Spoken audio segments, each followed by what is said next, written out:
Hi friends, welcome to our channel. ISROയുടെ വിവിധ കേന്ദ്രങ്ങളിലും യൂണിറ്റുകളിലും Indian Institute of Space Science and ടെക്നോളജിയിലും അസിസ്റ്റന്റ് രാജ്ഭാഷ പോസ്റ്റിലേക്കുള്ള റിക്രൂട്ട്മെന്റിനായിട്ട് യോഗ്യരായിട്ടുള്ള കാൻഡിഡേറ്റ്സിൽ നിന്നും അപേക്ഷ ക്ഷണിച്ചിട്ടുണ്ട്. അതിന്റെ ഡീറ്റെയിൽസ് ആണ് ഇന്നത്തെ എൻ്റെ വീഡിയോയിൽ ഉൾപ്പെടുത്തിയിരിക്കുന്നത്. നമുക്ക് നേരെ വീഡിയോയിലോട്ട് പോകാം. Post code 05, post name assistant Rajbhasha. ആകെ 6 ഒഴിവുകളാണുള്ളത്. ഇതിൽ ജനറൽ 4, ST 1, മറ്റ് പിന്നോക്ക വിഭാഗം അതായത് OBCക്ക് ഒരു ഒഴിവ്. ഇങ്ങനെയാണ് വന്നിരിക്കുന്നത്. ഇനി കേന്ദ്രങ്ങൾ അല്ലെങ്കിൽ യൂണിറ്റുകൾ നോക്കുകയാണെങ്കിൽ 4 ജനറൽ ഒഴിവുകളിൽ ഓരോ പോസ്റ്റും URSC, LPSC, IPRC, ISTRAC എന്നിവിടങ്ങളിലായിട്ട് തിരിച്ചിട്ടുണ്ട്. OBCക്ക് സംവരണം ചെയ്തിട്ടുള്ള ഒരു പോസ്റ്റ് അഡ്രിനായിട്ട് തിരിച്ചിട്ടുണ്ട്. STക്ക് സംവരണം ചെയ്തിട്ടുള്ള ഒരു പോസ്റ്റ് SACക്കായിട്ട് തിരിച്ചിട്ടുണ്ട്. ഇനി നമുക്ക് അപേക്ഷിക്കുന്നതിന് വേണ്ട യോഗ്യത എന്തൊക്കെയാണെന്ന് നോക്കാം. ഏതെങ്കിലും അംഗീകൃത യൂണിവേഴ്സിറ്റിയിൽ നിന്ന് ഗ്രാജുവേഷൻ ഉണ്ടായിരിക്കണം. ഗ്രാജുവേഷന് കുറഞ്ഞത് 60% മാർക്ക് അല്ലെങ്കിൽ 6.32 CGPA ലഭിച്ചിരിക്കണം. അതായത് 10ൽ 6.32 CGPA ലഭിച്ചിരിക്കണം. യൂണിവേഴ്സിറ്റി നിശ്ചയിച്ച സമയപരിധിക്കുള്ളിൽ ഗ്രാജുവേഷൻ പൂർത്തിയാക്കിയിരിക്കണം. അതുപോലെ തന്നെ കമ്പ്യൂട്ടറിൽ ഹിന്ദി ടൈപ്പിംഗ് വേഗത മിനിറ്റിൽ 25 വാക്കുകളായിരിക്കണം. അതുപോലെ തന്നെ കമ്പ്യൂട്ടർ ഉപയോഗിക്കുന്നതിൽ നല്ല പ്രൊഫഷ്യൻസി ഉണ്ടായിരിക്കണം. ഇംഗ്ലീഷ് ടൈപ്പിംഗ് അറിയുന്നത് ഒരു അധിക യോഗ്യതയായിട്ട് കണക്കാക്കും. Next post code 06, post name assistant Rajbhasha. ഒഴിവുകളുടെ എണ്ണം ആകെ 1 ഇത് ജനറൽ കാറ്റഗറിക്കാണ് ഈ ഒരു ഒഴിവ് വരുന്നത്. ഈ പോസ്റ്റ് IISTക്കായിട്ട് തിരിച്ചിട്ടുണ്ട്. ഇനി നിങ്ങൾക്ക് ഈ ഡ്യുവൽ അല്ലെങ്കിൽ ഇന്റഗ്രേറ്റഡ് ഡിഗ്രി ആണ് ഉള്ളതെങ്കിൽ നിങ്ങളുടെ യോഗ്യത എങ്ങനെയാണ് കണക്കാക്കുന്നത് നോക്കാം. നിങ്ങളുടെ സർട്ടിഫിക്കറ്റിൽ ഗ്രാജുവേഷനും പോസ്റ്റ് ഗ്രാജുവേഷനും വെവ്വേറെ മാർക്കുകൾ ഉണ്ടെങ്കിൽ ഗ്രാജുവേഷന്റെ മാർക്ക് മാത്രം നോക്കിയാൽ മതി. 2 കോഴ്സിനും കൂടി ഒരു കോമൺ മാർക്കാണ് ഉള്ളതെങ്കിൽ ആ അവസാനത്തെ മാർക്കാണ് കണക്കിലെടുക്കുക. മാർക്ക് ഷീറ്റിൽ CGPAയും ശതമാനവും ഉണ്ടെങ്കിൽ ഇത് ഏതെങ്കിലും ഒന്ന് ISROയുടെ യോഗ്യതാ മാനദണ്ഡം പാലിച്ചാൽ മതി. എന്നാൽ CGPA മാത്രമാണ് മാർക്ക് ഷീറ്റിൽ ഉള്ളതെങ്കിൽ ആ CGPA നേരിട്ട് ISROയുടെ യോഗ്യതാ മാനദണ്ഡങ്ങൾ പാലിക്കണം. അതിനെ ശതമാനമാക്കി മാറ്റാൻ ശ്രമിക്കരുത്. അടുത്തായിട്ട് പറഞ്ഞിരിക്കുന്നത് നിങ്ങൾക്ക് ലഭിക്കാൻ സാധ്യതയുള്ള ജോലി സ്ഥലങ്ങൾ ഏതൊക്കെയാണെന്നാണ് പറഞ്ഞിരിക്കുന്നത്. Post code 05, Bengaluru Karnataka, Valiyamala Thiruvananthapuram, Mahendragiri Tamil Nadu. Next Thiruvananthapuram, അതേപോലെ Secunderabad, Ahmedabad. Next post code 06 ആണെങ്കിൽ തിരുവനന്തപുരം. ഇതൊക്കെയാണ് നിങ്ങൾക്ക് ലഭിക്കാൻ സാധ്യതയുള്ള ജോലി സ്ഥലങ്ങൾ. ഇനി ശമ്പളം നോക്കാം എങ്ങനെയാണെന്ന്. Post code 05 and 06 assistant Rajbhasha. ശമ്പള സ്കെയിൽ ലെവൽ 4 അനുസരിച്ച് പ്രതിമാസം 25,500 മുതൽ 81,100 വരെയാണ്. കൂടാതെ മറ്റ് ആനുകൂല്യങ്ങളും ലഭിക്കും. അപേക്ഷിക്കുന്നതിന് വേണ്ട പ്രായപരിധി പോസ്റ്റ് കോഡ് 05 ആൻഡ് 06 2/10/2025 18 വയസ്സിനും 28 വയസ്സിനും ഇടയിൽ പ്രായമുണ്ടായിരിക്കണം. OBC വിഭാഗക്കാർക്ക് 3 വർഷവും ST വിഭാഗക്കാർക്ക് 5 വർഷവും ഉയർന്ന പ്രായപരിധിയിൽ ഇളവ് ലഭിക്കും. കൂടാതെ എക്സ് സർവീസ്മാൻ, ഭിന്നശേഷിക്കാർ, സർക്കാർ ജീവനക്കാർ, വിധവകൾ, വിവാഹമോചിതരായ സ്ത്രീകൾ, ഭർത്താവുമായി നിയമപരമായി വേർപിരിഞ്ഞതും പുനർവിവാഹം ചെയ്യാത്തവരുമായ സ്ത്രീകൾ എന്നിവർക്ക് ഗവൺമെന്റ് ഓഫ് ഇന്ത്യയുടെ ഉത്തരവുകൾ അനുസരിച്ച് പ്രായത്തിൽ ഇളവ് ലഭിക്കുന്നതാണ്.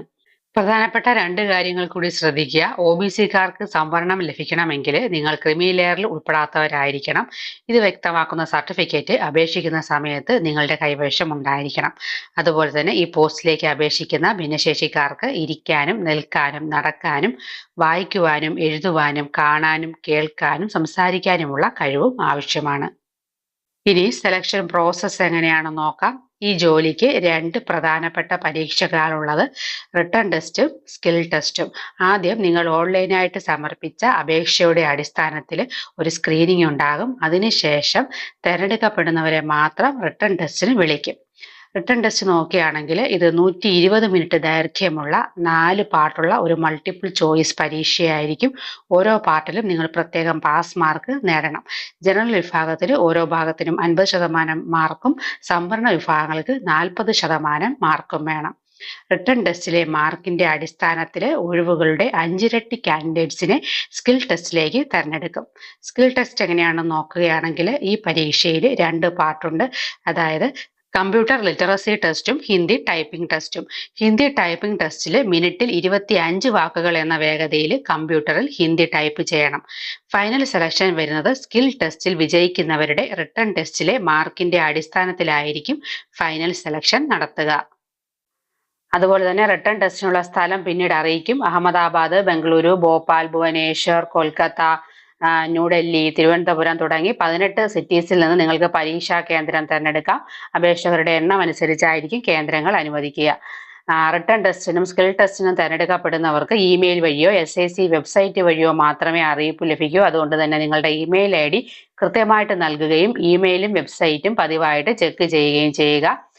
സ്കിൽ ടെസ്റ്റ് സമയത്ത് അപേക്ഷയിൽ നൽകിയിട്ടുള്ള വിവരങ്ങൾ ശരിയാണെന്ന് തെളിയിക്കുന്ന ഒറിജിനൽ രേഖകൾ ഹാജരാക്കേണ്ടി വരും.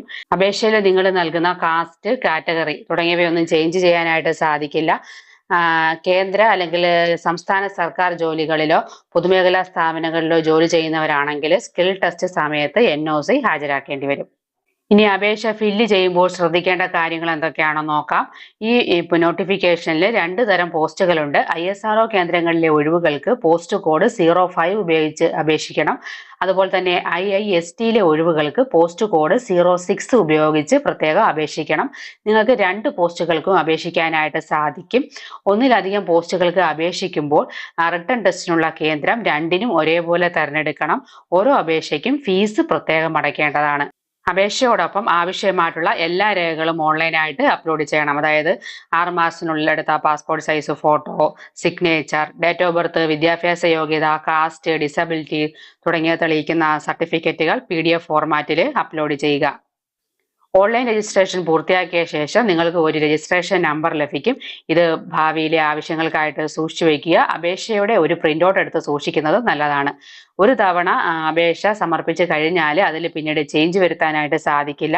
അതിനാൽ അപേക്ഷ സബ്മിറ്റ് ചെയ്യുന്നതിന് മുമ്പ് എല്ലാ വിവരങ്ങളും ശരിയാണോ എന്ന് ഉറപ്പുവരുത്തുക. ഓരോ പോസ്റ്റ് കോഡിനും ഒരു ഇമെയിൽ IDയും ഒരു മൊബൈൽ നമ്പറും ഉപയോഗിച്ച് ഒരു അപേക്ഷ മാത്രമേ സമർപ്പിക്കാൻ കഴിയൂ.